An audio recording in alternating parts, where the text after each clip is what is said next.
Ladies and gentlemen, welcome to the Coin Op Cowboys, the podcast where four guys come together to share their hilarious experiences and insights on a variety of topics. From dating disasters to workplace shenanigans, nothing is off limits on this show. Each week, our four hosts bring a new topic to the table, and you can expect to hear some wild and entertaining stories. We'll share our own experiences and offer our unique perspectives, all while keeping things lighthearted and humorous.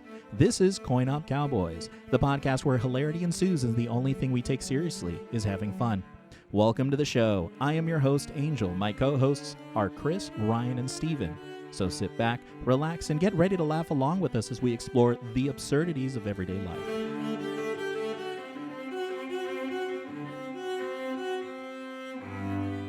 All right, gentlemen, we're going to introduce you with a brief description, followed by your name, and I want each of you to say your favorite ice cream, followed by the last animal you saw. So an ice cream flavor, okay, and an animal. So we'll go in turn, starting with Steven. Steven, what's the last animal you saw? You put your eyeballs on. Okay, first of all, best ice cream flavor all time, mint chocolate chip. Anybody who doesn't say that doesn't have taste buds. Second of all, the last animal that I saw was this. Oh, be nice to it, Steven. Panhandling. It's just a kitten. Does it feel intimidated by the other cat you have there on your screen? That cat has a little more moxie to it. The other cat's kind of a little scared of it, even though it's like 1 pound. So yeah, that's me. That's crazy. What was your ice cream flavor? I completely forgot. Mint chocolate chip. All right, Ryan, what do you got? Well, the last animal I saw was my cat as well, named Persia. 4 R's, and my favorite ice cream is cookies and cream. Good choice, Chris. Yeah, so as far as ice cream, I like to pick my ice cream based on what I feel is necessary to get through each and every day. So with that, I go with the coffee Java chip ice cream. Coffee flavored ice cream, and then they put like Java or coffee beans in there. All right, I forgot the ice cream, but Mocha chip, Java chip.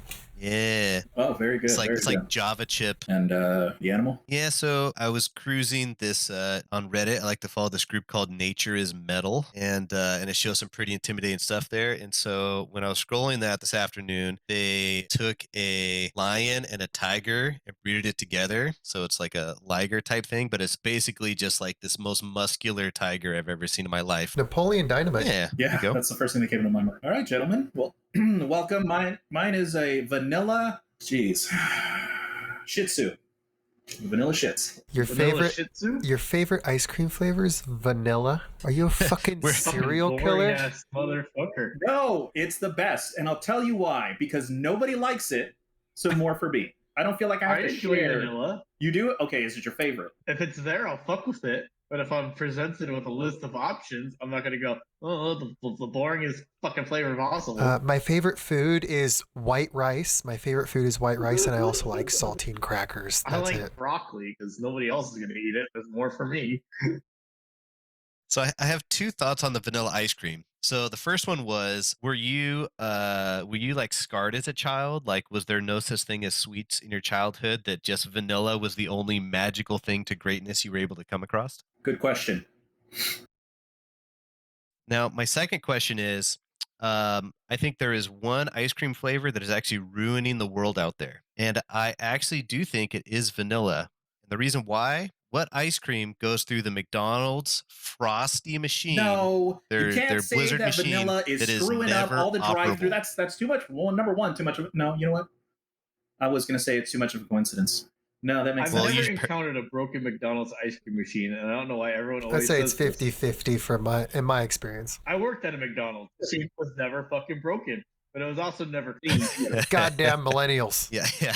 You should try McDonald's drive-thru in Angel's neck of town, where apparently vanilla is running rampant. Vanilla is king. So what are you doing with this information? Why'd you steal this from us? Okay, let's go on to the next topic. So let's pull it up. I haven't read anything on purpose. Vanilla, really? Really, dude? It's so good. No, and I'm going to tell you why. Because there are so many ice cream companies that do the flavors a little differently. Like it used to be butter pecan until I ate an ice cream that was butter pecan, like gross. It tasted like too much caramel. I don't know. And the little pecans were gross. So I'm like, forget it. I'm just going to stick with ice cream because every time I have it, I want it to be good. I think the more important question is, what brand of ice cream are you buying? Because if you have a good brand or you go to like a nice like homemade ice cream place, all the flavors slap. All of them, dude. Doesn't matter. The grocery store brands don't mean shit. Dude, they're like Dryers, Briars, whatever. I mean, Ben and Jerry's is okay. I think that's like the bare minimum. Tillamook's a good brand. They Have you make tried cheese. Tillamook? Cheese. They make really good ice cream too. And then one that I've found recently is Trader Joe's. They make different seasonal flavors and super good. There was a gingerbread for Christmas. There was a horchata flavored one recently, and that one's like sold out all the time, but that one is so good. Their ice cream is good. Trader Joe's, not a sponsor. Hit us up. Trader Joe's, if you're out there. No, dude. I mean, the only ice cream that comes to mind that has just been. I guess I don't go have too much ice cream, but it's Cold Stone, dude. Cold Stone, just not the freezer section Cold Stone. It's like you got to be there, and they're like slapping the ice cold slabs and singing songs when they get a dollar. I haven't been to one of those since like I'm 2004. pretty sure I drank a semen milkshake from Cold Stone once. What? Show us the Yelp review on that one. We went to a Cold Stone in San Diego, and I ordered a milkshake, and it was very expensive. It was like $10.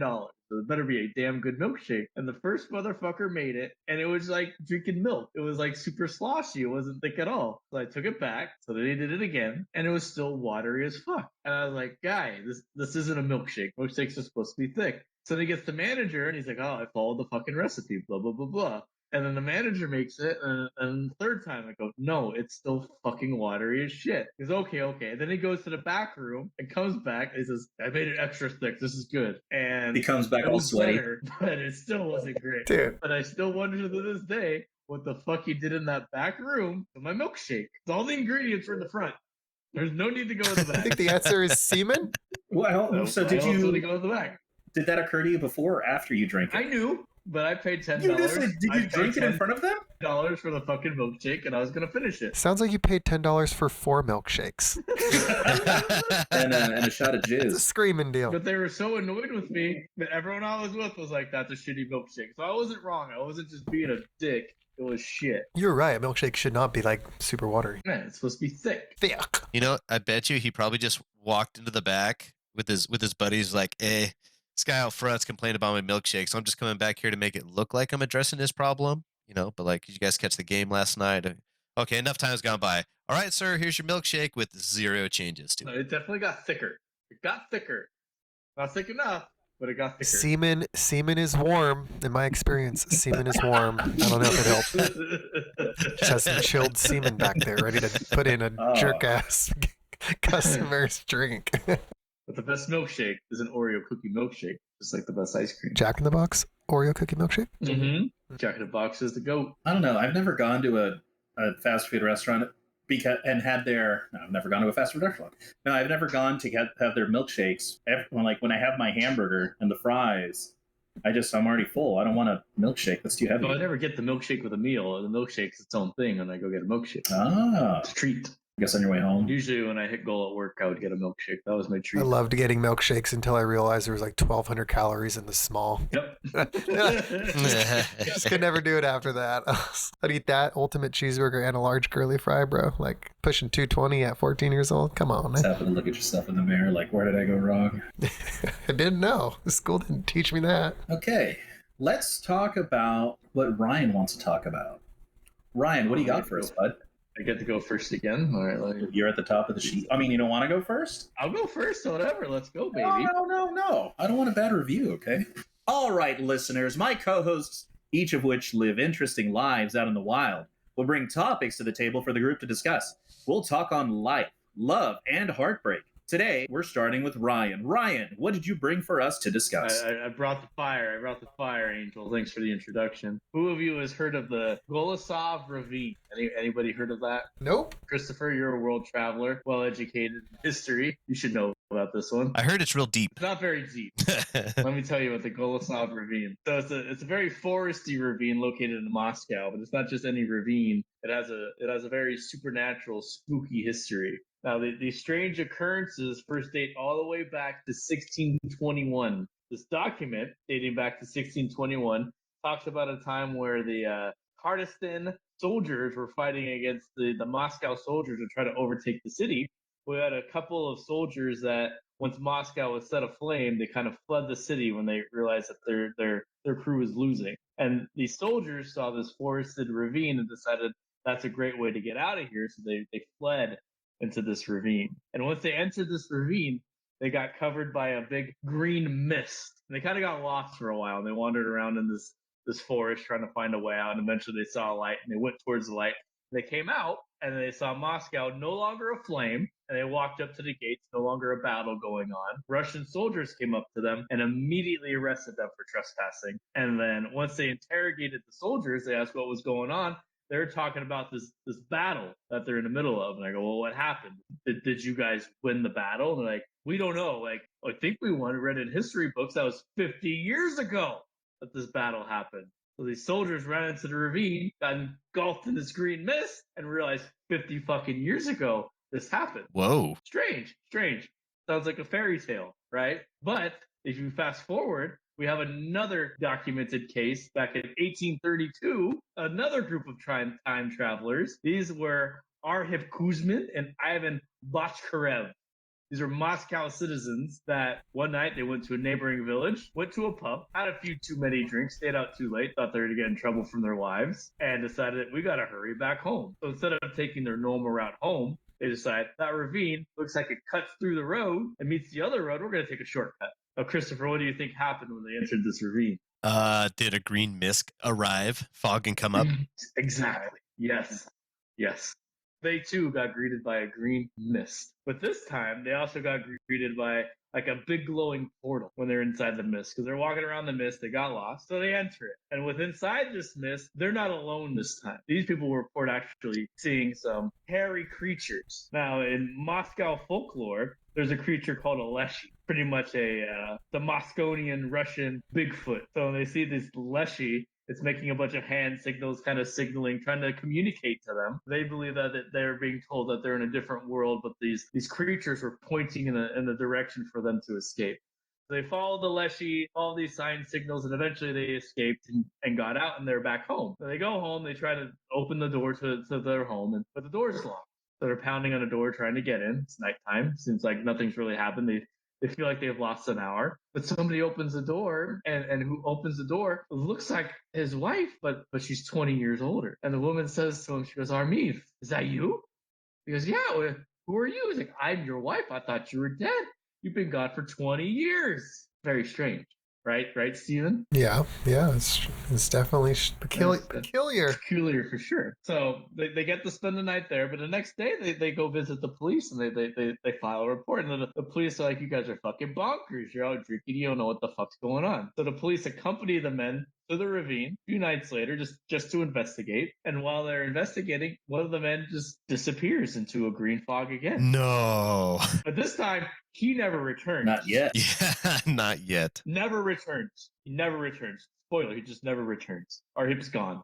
And the police don't know what the fuck's going on. Ivan's distraught, missing 20 years of his life, not seeing his kids grow up. His wife's now old. He didn't grow up with her, but he's the same fucking age. Now his best friend has disappeared again into the green mist. You know what he does? He goes into the green mist. No, Angel, you know what he does?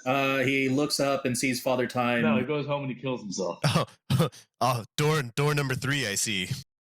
I like mine better. Did they get this from his diary or something? Like, how do they know all this? So no, not from a diary. It's from a more official source, Stephen. This was actually officially reported in a local newspaper in 1832. Well, there you go. There it is. I believe it. I believe every last word. It's one of history's mysteries. You have a historical document talking about this war with the Tartastans and a couple of soldiers who went 50 years into the future.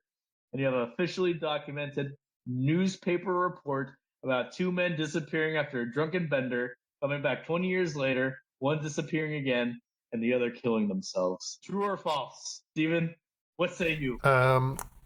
Hate to break your little innocence, over there, but I am a very big doubter of this. Why? You don't believe in time travel? It all comes down to I'll believe it when I see it, and I've never seen anything spectacular or mysterious with my own 2 eyes. So, I mean, I would love to believe that. It's a great story. But 1832, I mean, do they even have like cars yet? No, they did not have cars.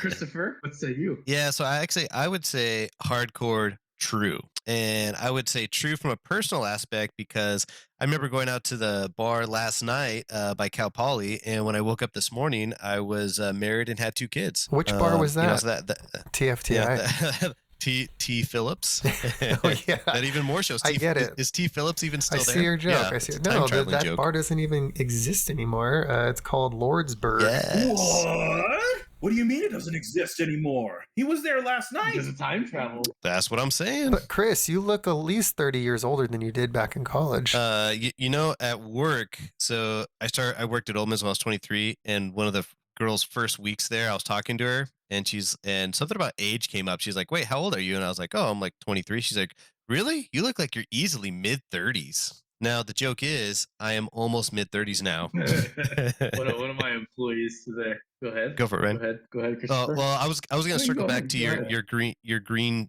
story here. So I have some questions. I'm assuming in the newspaper, like if you have some guy walk up with like clothes from the 90s, you're like, oh hey, like that's not like too out of the ordinary.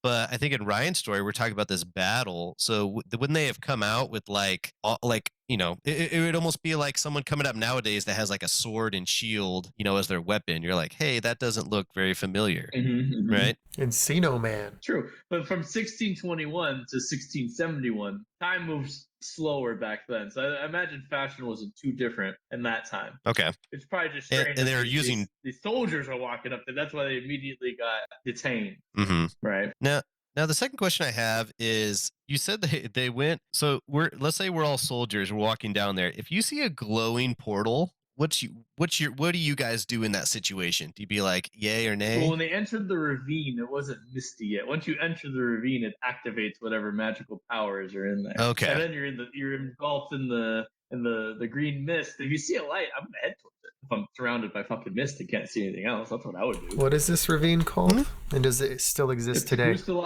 exists. It's the Golosov Ravine in Moscow. Yep. Still, it's very much a real place. Can you find a YouTube video I'm of sure it? there are YouTube videos on this thing. I mean, if it's a ravine, that still works. I mean, wouldn't they be able to? What about the Leshy, Chris? You go out hunting. You believe in the Bigfoot? The Leshy is on my paper. So one, I've played Witcher 3, and I know what that Leshy looks like. And if I see a Leshy Did Witcher have a Leshy? Yeah, it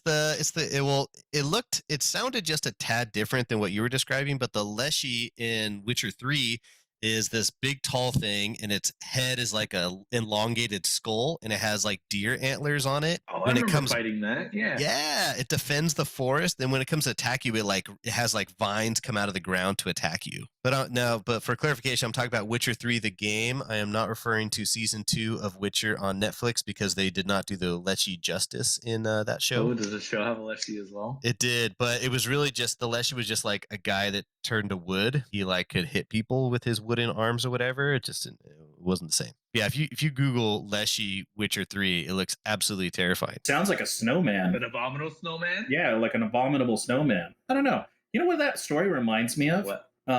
It brought to mind. You ever heard of the Salem witch trials, right? Yep.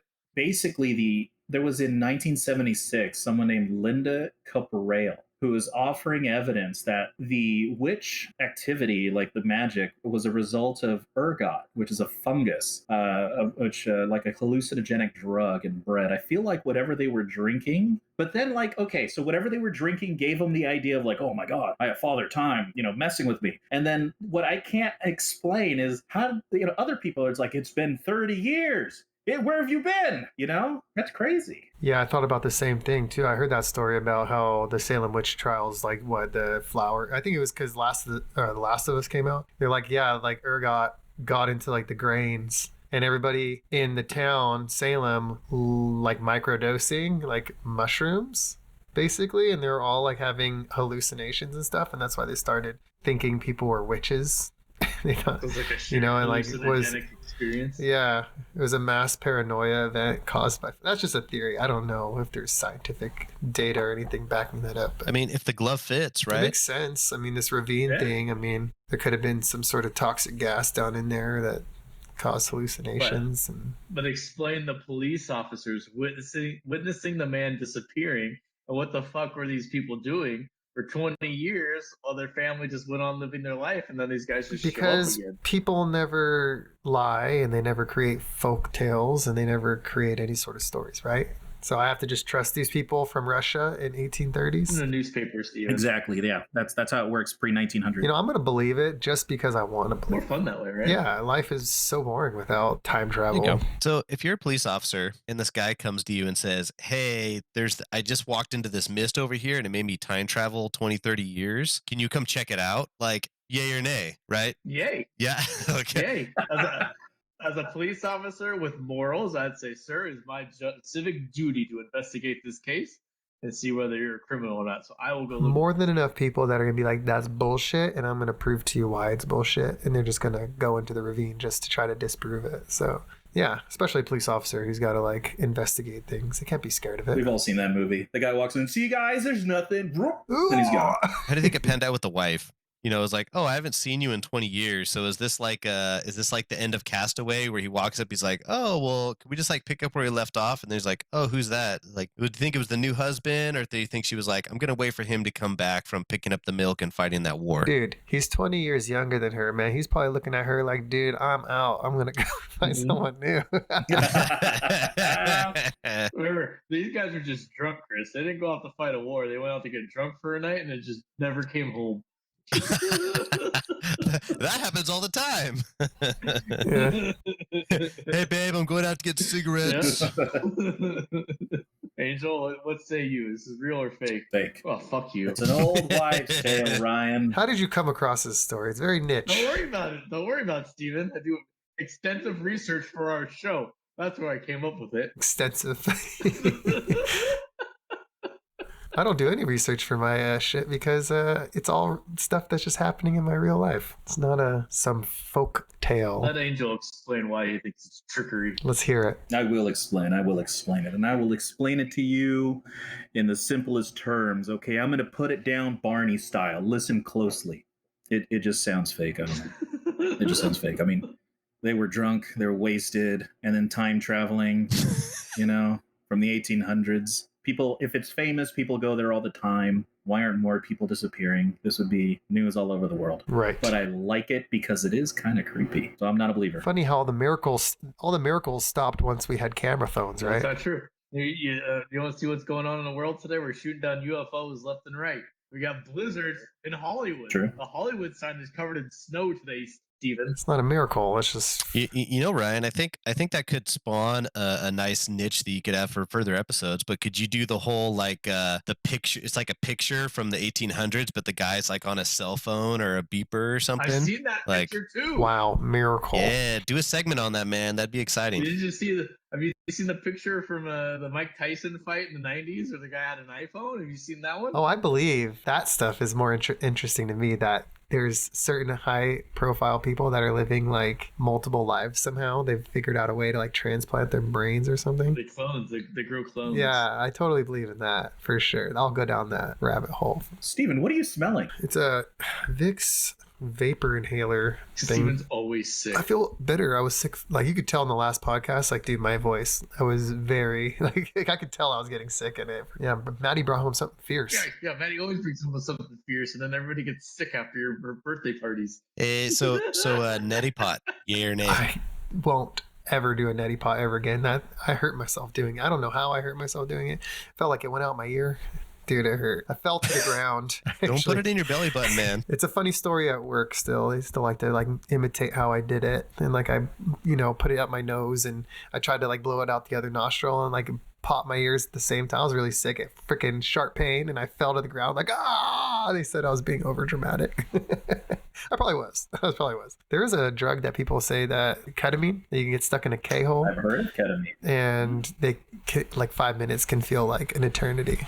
And they like go into a K-hole and it's like a terrifying feeling. Yeah. Do you remember that episode of Black Mirror where they put John Hamm in the box? I forget what this episode was called, but as a punishment for certain crimes, they would put you in a box where they could alter your time, your specific time. So in that box, they shrink you down, put you in a little shoebox, and they can turn a dial that makes your year like 1 minute of real time. And they imprisoned him for like 30,000 years. which was only like a couple minutes in real time.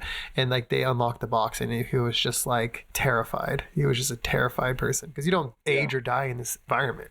You just, all your perception of time is just altered. Black Mirror, man, I think they're coming out with a new season. That show. I don't think there's any bad ones. I enjoyed all of them. I would have to go through them again, but I can remember a few bad ones. Some of them are like top tiered, and the other ones are like they have like like elite tier, and then they have okay, and then there's a couple that are really bad. I just have to go back. I haven't seen them forever. Your favorite's probably the friends that played a fighting game together. Oh, that one was really good, and I'm not above it, man. I would totally suck your guys' dick as a female. You heard it here first, guys. Vice versa. I mean, if I knew it was a dude playing a chick, but in the virtual reality, it totally looked like a hot chick doing it, like, I'm not going to stop it, you know? Don't make it weird. It's real to me. If all that's holding, like, think about it. If all that's holding you back from dating a dude is that you're not attracted to the male form, that solves all your problems. Like, I always said I wish I was gay just because I could play video games and go golfing all the time and, like, have the best friendship ever, and we also do it. It'd be awesome. I'm just not attracted to the male physical form enough. I mean, I respect a good body.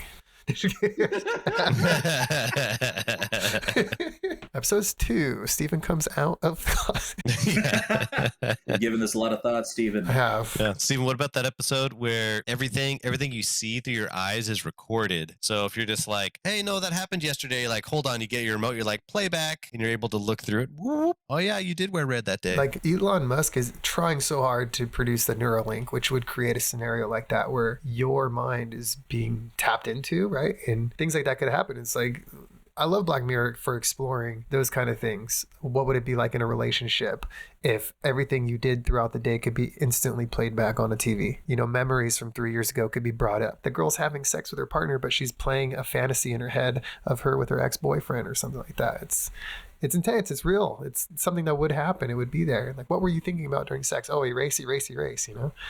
My favorite episode of Black Mirror is San Junipero. I love that one. Everyone's favorite episode is San Junipero. Oh, yeah. It's so good. It's it's an anti-Black Mirror episode too, because it's too happy and it has a happy ending, or kind of happy ending. And like, dude, that's not Black Mirror. Black Mirror usually makes you feel dirty, leave dirty. Man, just imagine if we had the Neuralink remembrance. Would you say over under on how many more disagreements you would actually win with your spouse? 0. There's no winning when you argue. This is true. You could be 100,000% right, and people are just, you know, gonna fight their side, and they're not. And if you're right, they're just gonna tell you to shut up, and you're not gonna talk for a week. For a week. Here's what's going to happen. Yeah, you'll be right. You'll go back in the See, I told you. You put it in the whatever, okay? You put the dishes away, or I put the dishes away. But you know what's going to happen is they're going to be like, oh, yeah, okay, I guess. But were you really checking her out? Or were you really, you know, why are you staring at that guy's crotch, Steven? you like that male form? Yeah. Yeah. I think all men would opt out of this service. They would be like, "Nah, dude, no, thank you. I don't want it. Nope, I don't want recorded." the evidence. Yeah. I mean, there's no point in both spouses remembering what happened, right? Just let the other spouse remember how it went and be like, all right, yeah, that's how it went down. Speaking of spouses, worst week ever last week. Absolute worst week that you could ever have. You want to know why? Why? Why, Steven? It was the week of my daughter's birthday party. That's why it was the worst week. That was a fantastic day. Everybody had a great time. Do you know the preparation that it takes to host people? Especially when you have hired a mermaid. No, You when ordered food. It was a great time. Held by all. The issue. This podcast will get me in trouble for sure. All week long, I was not allowed to sit down. I was treated like a child mining for diamonds, like blood on my hands. Like, it's like, you know, when you have a bunch of people come over, like, that's stressful for certain people. I'm just like, okay, I ordered food. I did all this stuff. It's gonna be fine. You know, I hired the mermaid. I got the bouncy thing. You know, I got all this stuff. It's all ready to go, you know, but like, you know, my wife, she like stresses about, are the floors clean? Are this and that set up? Are the decorations nice? Are people going to look in my couch cushions? Are people going to lift up that rug in the bathroom and see if we washed it in the last month? Like, all the little details. And I'm just like, I don't operate on that level. So I try to help, but like, you know, I also value my free time. So it was a terrible week, and there was lots of hostility, but the party was great. It turned out really good. Hey, it was Hogwarts. It was Hogwarts, the first full week of the release, right? So like everybody's chatting about how much they're progressing and all this cool shit about the game. And I'm just sitting there like seething. I'm just sitting there like, I can't fucking play. I don't have fucking time. Cleaning your couch cushions. Just like insult to injury. Yeah. Anyways, yeah. So the part, that's not what I came to talk about, but kind of like goes into what I'm going to talk about, because something really weird at the party happened, and I'm pretty sure I could give you guys a million years to guess what it was, and you would never ever guess what happened at the party. That was well, you guys probably see it, but Ricky invited a total stranger into the house with the briefcase. With a briefcase to notarize a living trust, like mid-party. Like we're swinging the piñata stick, and I get it, like Ricky saying, "Hey man, I need you to sign some documents. You're like a witness to my living trust," and blah blah blah blah. I was just like, who the fuck? People were like, who the fuck is this guy? Like, what is going on? He's like a random old. With a briefcase is going through documents. I asked Ricky, I was like, bro, are you getting your taxes done right now? Like at the party, holding a beer? Yeah, dude. So I kind of knew about it, but it was just so weird. And him doing his trust, it was like, oh man, it's just a reminder, because me and Mel talk all the time about how, oh my God, we need to set up life insurance. We need to do the living trust. Like what happens if we die? Like we need to do this. And we're like procrastinating, like just don't want to do it, because you got to hire the lawyer. You got to, do all the paperwork. You got to bring notaries to people's parties and houses and stuff. And that brings me into the topic that I wanted to discuss. And that is the things that people don't think about putting in their trust that they really should think about. I'll take a second to gather my thoughts here. That's a good idea. That's a good one. I like that. And he did. And it was a beautiful party. I mean, I did check the rug, by the way. It is clean. I can vouch for that. That was odd. I mean, creative but on his part. Your hand towel in the bathroom was sopping wet by 2 p.m. It was disgusting. You really need to replace that midday. Sopping. You know, it's funny. Like, Stephen talks about how the perceived view of his child labor disagreement as putting this together. It just made me remember that the only time you win disagreements, going back to like Black Mirror, the only time you win disagreements is on the podcast. Yeah, when there's no one talking back to you.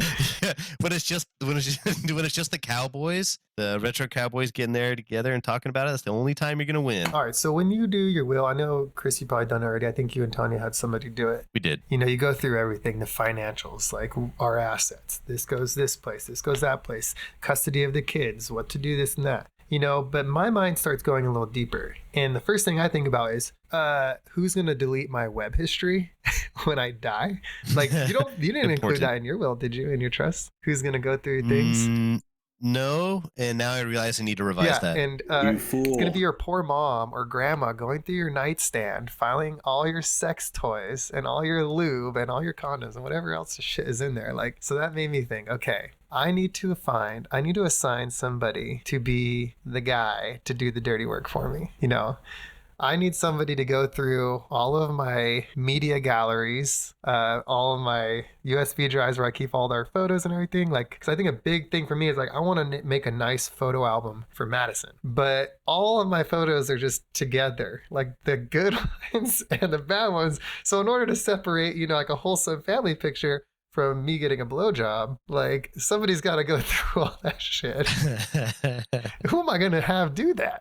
Like number one, you should delete all those dirty things on a regular basis. No, it's my spank. There's no reason to store them. It's my spank bank. I earned them. I want to hold on to them. It's my memory.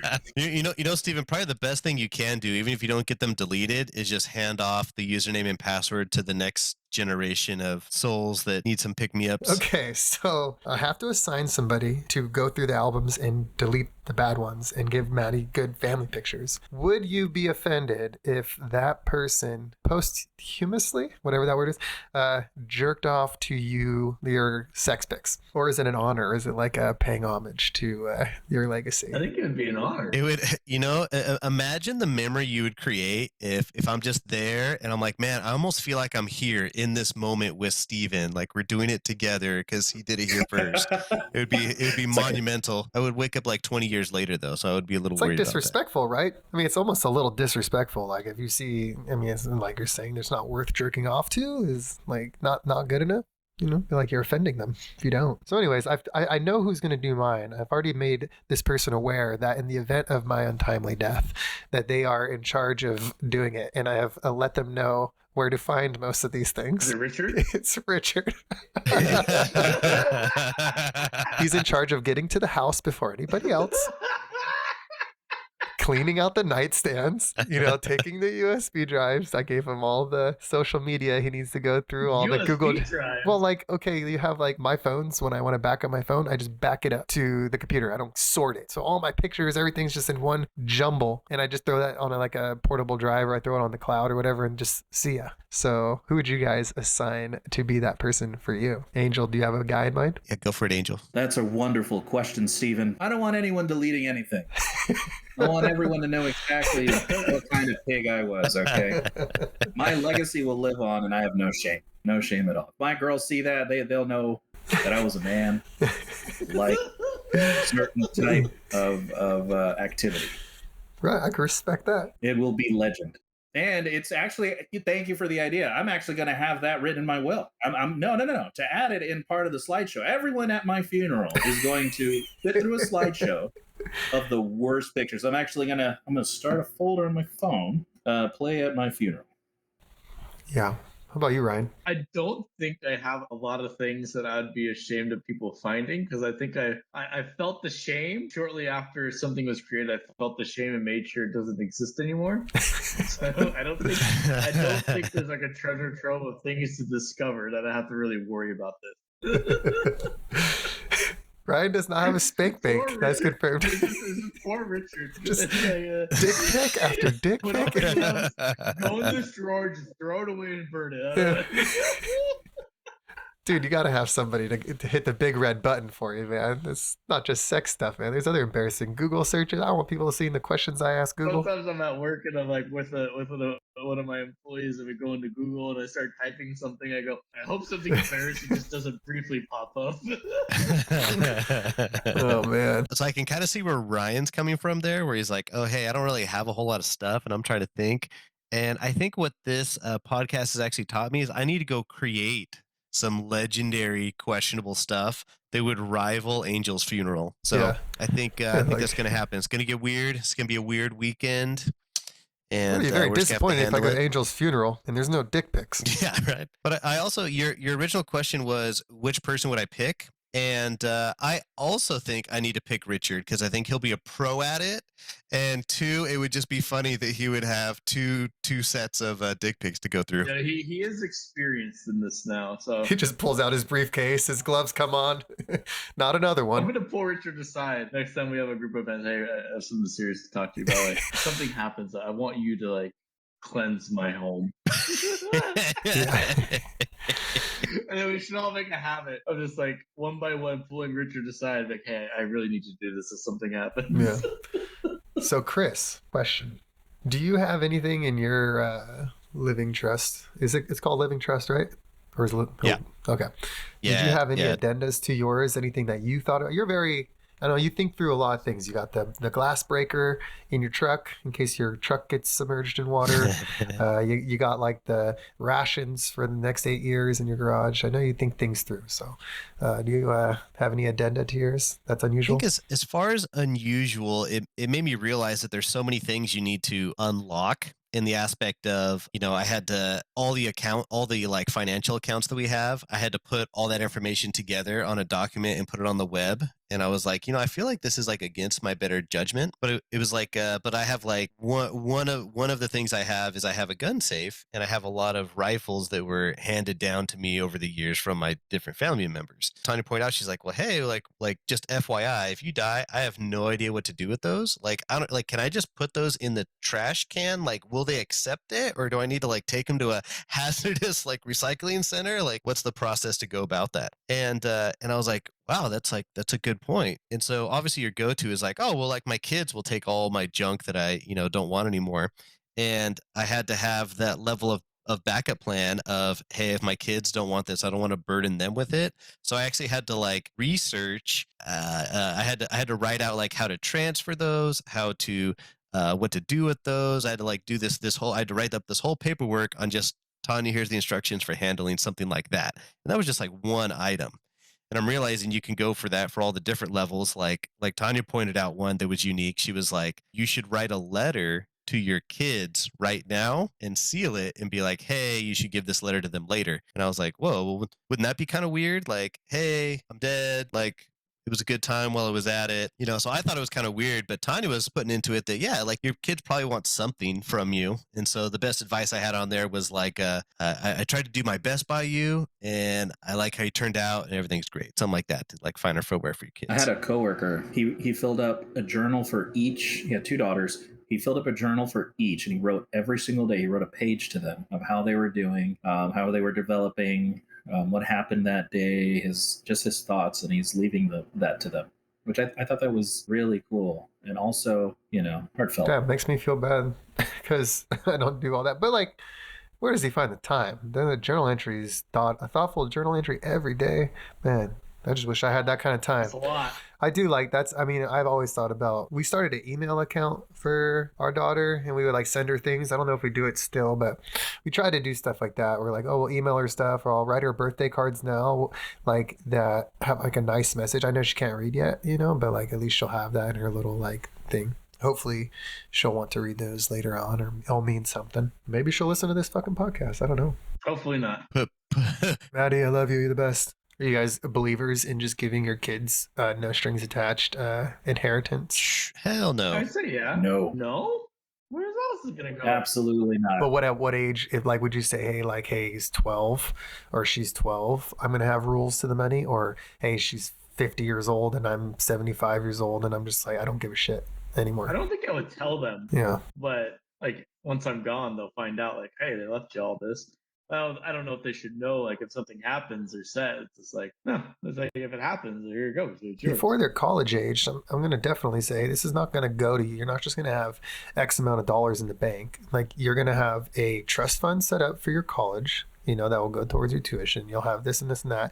And when you're this age, it will just be released to you in its entirety. But you're not going to just have it from a young age so you can be a spoiled little shit, a little trust fund baby. I want you to still work hard and become or live up to your potential. Yeah, and that's my fear is if they know that they're going to get it, some people are like, I don't have to work as hard because later when as time progresses, I'm going to end up with like money anyway. So why am I going to work hard if it's going to come to me later? And that's what I'm afraid of. So when Ryan just elaborated a little more, like, I'm just not going to tell him. It's just going to be like Harry Potter coming out of the under the stairs, and then all of a sudden you walk into a vault with like piles of gold, and all of a sudden you're like one of the richest kids in school.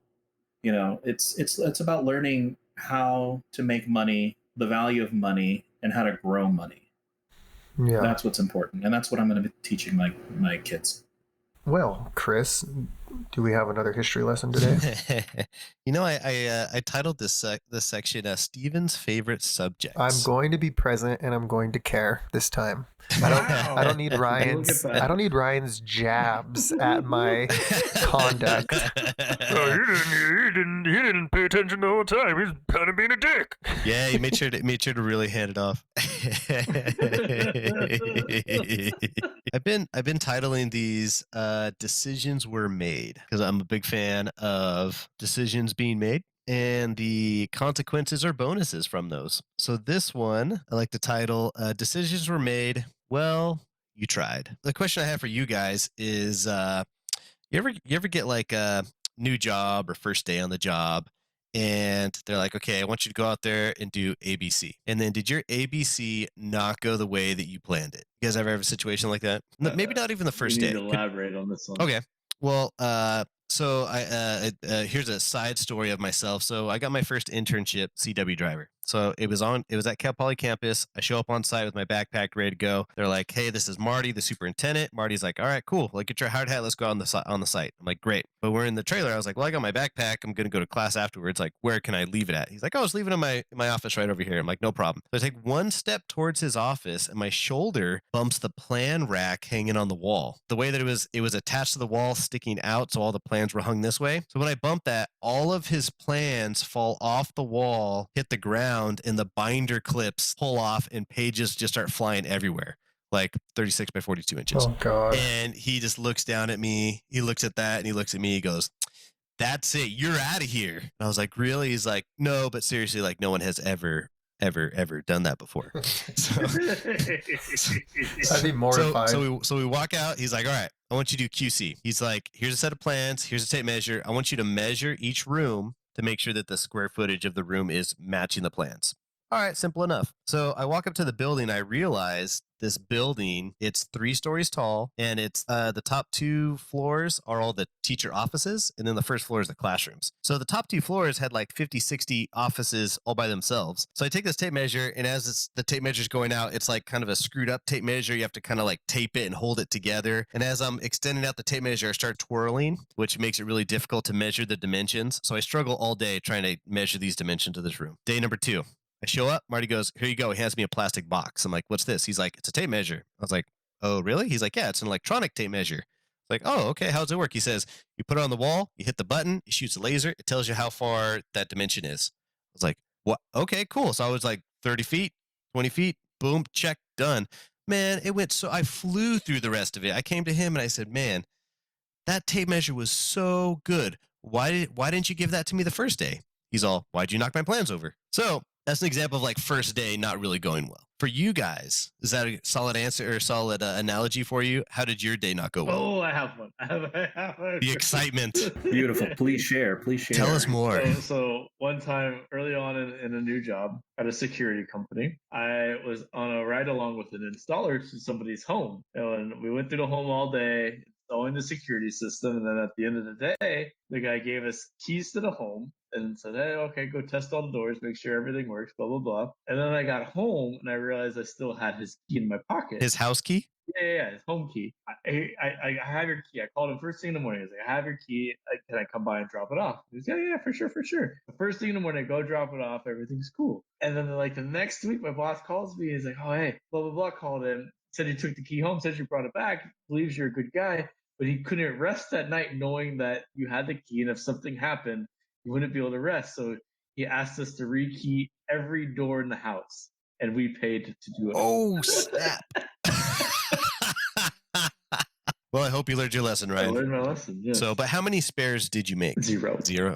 Okay, that reminds me of something. Yeah, so back when I used to work at Round Table Pizza in college, I would take drives, not all the time, but when it got busy, they would have me as like the flex driver. So I'd take delivery drives, but like, since you don't do it all the time, you're a little rusty. So I'd definitely make mistakes, and definitely didn't help that I was smoking a bunch of weed at work while working there. So you get forgetful. You take the drive, you forget the ranch, like no big deal, like that shit happens. Steven. That's like the worst I know thing. you let me go back and get it for you, but the problem with this round table was your drive could be like 1 mile, 2 miles. And then they also they're Diamond Bar. So they also service like Chino Hills, all these areas. And my boss would not say no to a drive. Like sometimes you'd be driving an hour to like deep Chino Hills from Diamond Bar just to deliver like a $15 pizza. And if you forgot the ranch on that order, now there's an issue because you can't just go back and get it fast and fix the problem. So there was one time that we took an order for Pomona. We didn't deliver to Pomona ever. This night it was slow and he's like, "Yeah, just take it." And right off of Holt,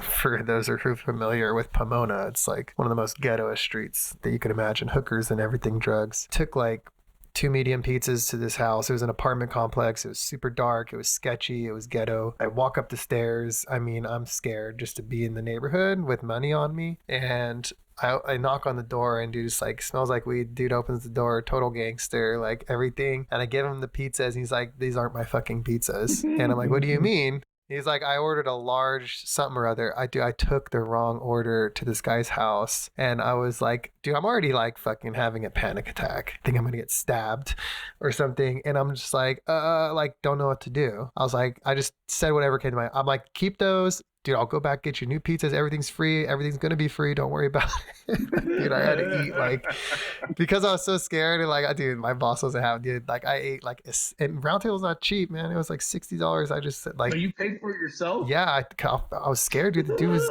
gangster, man. He was mad like that I messed up his order. So I said, keep the pizzas. I'm going to go back and get your order. I'll remake it and bring it back. Everything will be free. Don't worry about it. Dude, I'm like 20. I don't have the power to say all that stuff. So. You should have just said, no, it'll be good. Don't worry about it. It just never came back. Went, made pizza, Never brought again. it back to him. I brought it back to him just because I was scared. But I paid for it myself. And what was the topic again? It was bad days at work. Pretty scary that time. There's a couple more roundtable stories if they're relevant in the future, but that was one that did not go very well. What was the title of your segment again, Chris? It was decisions were made, and I like to call it "Well, you tried." This episode. Oh, So what was the decision to bump into the plan table? Was that conscious it decision? was no. It was just my hope that day was to maintain employment, and I almost lost it. But rolling into the main. It wasn't real employment. You were an intern. That is true. But to roll into the main one, so you have this guy in like the mid 1914.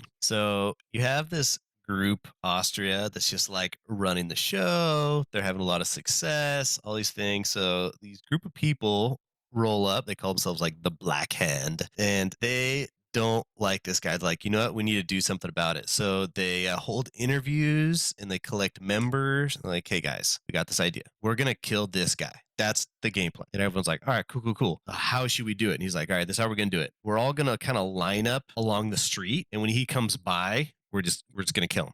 Good plan. So these guys all line up on the street waiting for this guy to come by, and their idea is like, hey, we're going to throw a grenade in the street and it's going to blow them up and we're going to be successful. So they're all waiting there with their grenades from like the early 1900s. And so the car comes by and they take the pin and they immediately throw. What do you guys think happened? They miss. So they throw a grenade that has like a 10 to 15 second timer, and they threw it like right away. So the car just drives right on by, and they're all sitting there and they're like, well, that didn't quite work out. And then the poor souls that were coming behind that car ended up getting like all blown to pieces, right? So this guy, the Archduke, that was in the first car they're trying to take out, he like felt guilty. He was like, oh man, dude, all these like this like assassination attempt happened. All these people got injured. So he's like, hey, car driver, turn around. I want to go visit those people in the hospital. I want to make sure that they're okay. So when that happens, one of the guys panics. He's like, one of the guys who threw the grenade, he panics. He's like, oh shoot, they're going to come and like arrest me or whatever. So that guy takes like a cyanide pill to like kill himself, ends up being unsuccessful in doing so. So he jumps in the river. Like, all right, I was going to do that. And when he's in the river, he's like, oh, this didn't really, I can't bring myself to like drowning myself. So he gets out and he decides to go get a sandwich instead. So he goes to just your local deli, gets a sandwich, because that's obviously what you do when you're having a bad day. Yeah, sandwiches help everything. Yeah, it does. So this Archduke guy, he's with his driver, and they're like crisscrossing all over town, trying to figure out how to get to this spot. And so he's yelling at his driver. He's like, no, make a right right here. And so the driver turns there, and they're like, nah, this is the wrong turn. So he's like, okay, I'm going to kind of do this like, Austin Powers like 10-way turn to get off the street and back on the main road. So in doing that, the car stalls. The car stalls in front of a deli. The car stalls in front of a deli that guy was in eating his post-failure sandwich. So he's just like eating a sandwich. He's like, dude, they're not going to let me back. They're not going to bring me on full time. I'm going to have to iron my resume, or I'm going to have to iron my interview suit. I'm going to have to update my resume, just like crying into his sandwich. And he literally just like looks out the window and he's like, oh, hey, there's the guy right there. So he stands up, walks out the front door, and he shoots the guy from about 3 feet away. Did he miss? No, he got him. He killed that guy. But the thing is, he killed that guy, Archduke Ferdinand of Austria. Killing that man started World War One. Wow. I didn't know the backstory to it, but I knew Archduke Ferdinand was the reason behind the First World War. So what happened to the guy? He was worried about getting let back into the mob or whatever, but he did it in cold blood in front of a bunch of witnesses. Would he have never gotten away with it? I guess it was just him at the deli man, I guess. But yeah, he just went for it. Deli Got man. it. The deli man's like, I see nothing. Yeah, that's right. I don't know, but it just made me laugh that that guy could have. I mean, he did his job absolutely terribly originally. He could have done anything else that day. He could have been successful in trying to kill himself. He could have went to the other deli. But it's just funny how the series of events panned out that he was like, oh, hey, there you go. And then, that led to the World War I. That was like 4 years and like 20 million people died. the sponsor of all that is decisions are powerful. And I think your decision to listen to this podcast is having some kind of major impact on the rest of the world in a very butterfly effect fashion. Yeah, very deep. Yeah, butterfly effect. You talked about that last time. Ashton Kutcher. Yeah, got a butterfly effect into his mom's uterus, right? Remember that movie? Right. No, that was the deleted scene. Oh, the deleted scene. Alternate. That was an alternate ending. Back when it was cool to get a DVD and have extra features and all that That's stuff. right. Man, we really thought we needed to upgrade that. What did we upgrade it to? Freaking nothing. That was the good old days. Blu-rays, baby. Yeah, but the extra features and all that stuff when you'd pop in a DVD and you'd have that experience, it was good. Now we just have to stream everything. It's totally like characterless. Yeah, and you have to watch ads. Yeah. Not if you pay for it. Yeah. I would disagree. I have Hulu TV and streaming, no ads. And when I bring up a TV or show, I still get ads periodically. There's no such thing as no ads. I mean, Netflix doesn't really put ads in your face. It's like product placement. Wow, Chris. I did enjoy that That segment. was good. Look at you, Steve. You know what I did? I took Steven's constructive criticism for last time. He was like, "Hey, we should cut it down. We should make it tangible to the audience. We should make it easy to understand." And I was like, Psh, "Deli sandwich World War I. I got it." Boom, baby. Well, there's definitely fun ways to dip into history. I mean, there's definitely cool ways to do it. And then, like, I think brevity is important. I think you have to keep it fun and relatable and then get to it. But I don't know how to podcast. I don't know.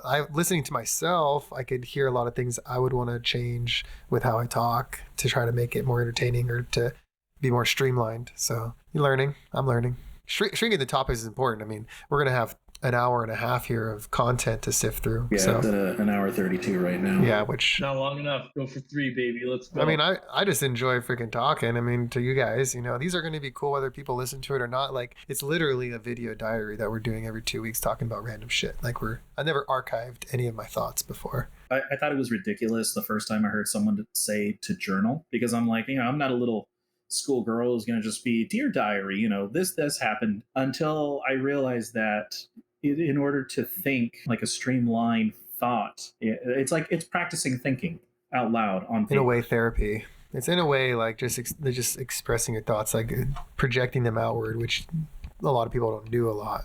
You don't talk a lot too. Everything's text, right? Everything's text. You're not a lot of. Yeah. I mean, some people might have more interactions. Like Ryan might have more interactions because of his line of work. Chris, Greg, or whatever. Too. My life is really shriveled down into like very little communication outside of a few handful of people. So to get on and conversate, and it's good. It's good practice. Don't get to do it anymore. It's I've kind of looked into that, and I've done a little journaling myself. I realized 2 things. One thing in life, it's the difficult things that help you grow as a person, character, those different things, than like when the easy things go on in life. But the funny thing is, you can't appreciate the hard things in life until you're past it down the road and you're able to look back to it. Like if you guys look at, maybe your childhood or your high school or after high school stuff, you're like, oh, dude, there was some hard stuff to get through there, but I'm kind of happy about it. I'm glad that I got through that. And I think that built me as a person and things like that. So you think of those memories, and I realized that's kind of what I think journaling is doing too. Like even myself, like I started journaling a little bit, especially like after I got divorced and I was like on a real low spot. I remember I was flipping through some of those older journal pages, and I remember I read one where it was just talking about like I was really lonely at the time, and it was like, man, I just hope like one day I can get like a solid network of friends that I can enjoy spending time with. And then I'm able to look at something like this. I'm like, oh, I'm on a podcast with guys like this. I'm on, we're doing D&D this on Saturday. We got a lot of cool things going. So I think those are the real benefits of journaling and podcasting and those type of things that you can look back in the long run. Yeah, it's very healthy. Yeah, I think you said it really well, Chris. And thank you for sharing that, Stephen. I will say, I'll recommend a book because I read it and it was very helpful. In case you're interested, it's Discovering Your True North or Discover Your True North. It kind of walks through your values and stuff like. I recommend it. Based on a song on Frozen 2. No, No, true north. That one? That's a beautiful rendition. Well, I can't sing as good as Christoph. I like that song. Now, Frozen 2 is so underrated. I mean, is it people like consider it good? I mean, I think it's the really weird good. thing about Frozen 2 is people go into this like green fog, No, and then like seriously? 20 years goes by. Is it green? Blue. Just gotta let it go. Don't make fun of the fog. You don't know when it might be. No, I feel like I've been in the fog, so I feel like I'm at an adequate level to make fun of it. Now I know you're my true north because I'm lost in the woods. Is it discover your true north? Yeah. It's having a person in your life be your true north to always kind of like guide you in the right direction, because without them you feel, you know, it's like kind of a love song. But to hear someone use true north in a conversation makes me think of that song. It's a good song though. Sure it is. I want to know who the guy who's that singing. I'm pretty sure it's the guy that played the king in Hamilton. Fucking legend. Have you seen Hamilton, Mr. History Buff? No. I have not. Is on my list to rent. When I wanted to watch Hamilton, it wasn't Disney Plus. available. Yeah, it wasn't available. Oh, it is on Disney Plus now. You're right. I was looking on like Amazon trying to It's find a time to rent it. Good. I heard it's good. I'm not really a musical guy or like theater guy, but like this, I mean, it has history, it has good singing, and it has like an interesting take on telling the history. You know, a bunch of people who would be slaves back in the day are telling the story of their forefathers. I don't know. It's like a flip upside down kind of thing. I think that's the right way to do it. Take history, make it fun. I feel so uncultured. The only musical I've ever seen, I guess live, is the Book of Mormon. Ooh, I saw that. You saw it? It's so I good. did. Oh, it was a good time. beautiful, and it really spoke to me that day. Changed my life. Well, one of my coworkers is Mormon, and he was telling me about the Book of Mormon. And, you know, like the Book of Mormon, like low key, it makes a little bit of fun of the Mormon religion It's not group. low-key at all. Yeah. I don't know how deep I go into it, but the Mormon, so when they played that like in Utah or whatever, like the Mormon church, instead of them being like, oh, like we need to picket this, that, and the other, they actually bought a full page ad in their in the I don't know, brochure thing that you get when you go to musicals like that. And it said like, hey, we're the Mormon church, come on down. So they were like, yeah, like if, you know, like I'm not taking it personally, but if people want to like have questions, like we're right here. And they use it as like a marketing opportunity. And I just thought that was, I thought that was cool of them and smart of them at the same time. That's business, baby. Yeah. Take us home, Angel. You got it. I want to thank everyone for listening. Leave us a like and comment on whatever platform you're listening on. Boys, thank you all for hopping on. Always wonderful to speak to you. And we'll see you next Time time. to ride off the sunset. Adios. Peace. Do we have a name now? Yeah. Coin Op Cowboys. Kind of like Cowboy Coin Bebop. Op Cowboy? Oh, yeah. When did we vote on that? Today? You were the one leading it. I said the coin op. I don't know what the The Cowboy. coin up butt fuckery.